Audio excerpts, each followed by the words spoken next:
Are acid reflux medications one of the fastest growing groups of medications in the U.S.? Why is it that Americans have the highest calcium consumption in the world, yet poor bone health? How can a diet soda with 0 calories make you gain weight? Here's the second thing that'll change your life. Are you ready? Every food or beverage is alkaline, acidic, or somewhere in between. Alkalinity and acidity are measured in terms of pH, which stands for potential of hydrogen. This is a pH scale. It ranges from 0, the most acidic, to 14, the most alkaline.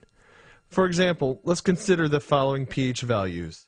Your stomach acid is 1, diet soda is 2.5, coffee 3, water 7, your blood ranges from 7.35 to 7.45, seawater is 8.5, and baking soda is 12. Ideally, human blood should be slightly alkaline, between 7.35 and 7.45 on the pH scale. Your body won't allow your pH to become imbalanced. If it did, you would die. Your body has built-in mechanisms such as respiration, perspiration, urination, and mineral depletion, which keep it in balance. The trouble begins when your body has to work overtime to maintain balance. An imbalance is primarily due to the overconsumption of acid-forming foods and beverages, as well as unhealthy stress. We consume considerably more acid-forming than alkaline-forming foods and beverages. We consume too much coffee, caffeine, soda pop, beer, alcohol, processed foods, fried food, high fructose corn syrup, sugar, artificial sweeteners, and animal proteins, just to name a few. In addition to our unhealthy food and beverage choices, we live in a world that keeps speeding up, potentially leading to high levels of unhealthy stress, which also increases acidity. Foods and beverages run the gamut of the pH scale. There are a few general rules. Animal products are for the most part acidic. Let's look at ice cream, cheese, yogurt, beef, lobster, chicken, pork, shellfish, venison, and fish. Vegetables and fruits are primarily alkaline. Let's look at snow peas, spinach, tomatoes, lettuce, squash, potatoes, cabbage, broccoli, asparagus, and sweet potatoes. And fruits, let's look at oranges, bananas, grapes, cherries, grapefruit, mangoes, raspberries, watermelons, lemons, and limes. I know you're thinking we got this wrong. Lemons and limes are acidic, right?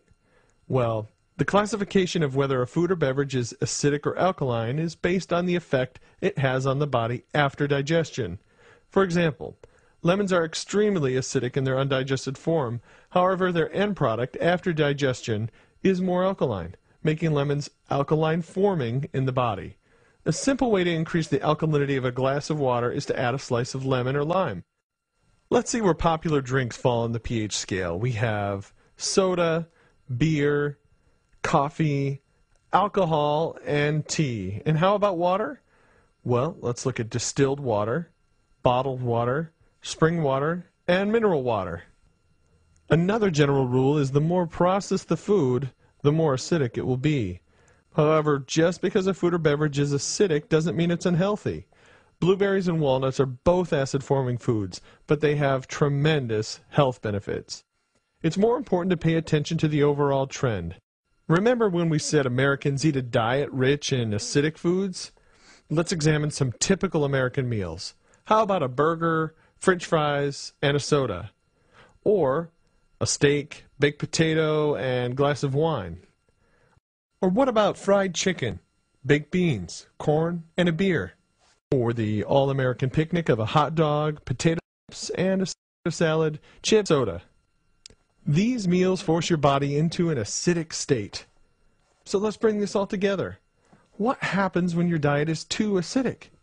As previously mentioned, your body is constantly putting mechanisms in place to maintain a balanced pH.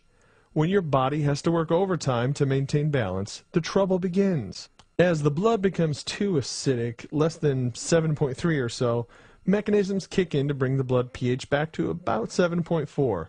The breathing rate increases to remove carbonic acid by exhaling carbon dioxide. The kidneys increase the acidity of the urine. Minerals begin to be leached out of the body, and the blood pH is quickly back to normal. Here's the kicker. To compensate for an acid-forming diet and high levels of stress, the body uses alkaline-forming minerals such as calcium, magnesium, iodine, potassium, and sodium. Well, that's good, right? What's the problem? The problem is that by eating diets rich in acidic foods, Americans are forcing their bodies to use these precious minerals to achieve balance. Let's take a look at some health problems related to an acid-forming diet and high levels of stress. One of the fastest growing categories of medications in the U.S. are medications that relieve acid reflux. These medications relieve the discomfort, but are they truly fixing the problem? Ask yourself, why do I have acid reflux in the first place? Acid reflux medications are simply introducing alkaline-forming compounds in your body to counteract an acid-forming diet. This program has helped many people completely do away with acid reflux medications simply by improving the quality of foods and beverages they consume.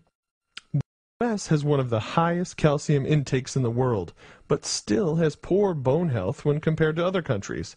Why? If we're consuming enough calcium to keep our bones healthy, what's the problem? An acid-forming diet forces your body to leach alkaline-forming minerals, such as calcium, to neutralize the pH of your blood. One of the major culprits is the overconsumption of acidic beverages, such as soda, coffee, energy drinks, and alcohol. And what is the #1 source of calories in America? Soda pop. The average American drinks over 46 gallons per year. Many people might say, "It's okay, I drink diet soda." We've heard of people having maybe 3 or 4 or even up to 10 diet sodas a day. Why not? There's 0 calories, right? What if the very thing that you thought helps keep weight off actually put weight on? How? Diet sodas, as well as regular sodas, contain phosphoric acid. Phosphoric acid is right next to battery acid on the pH scale.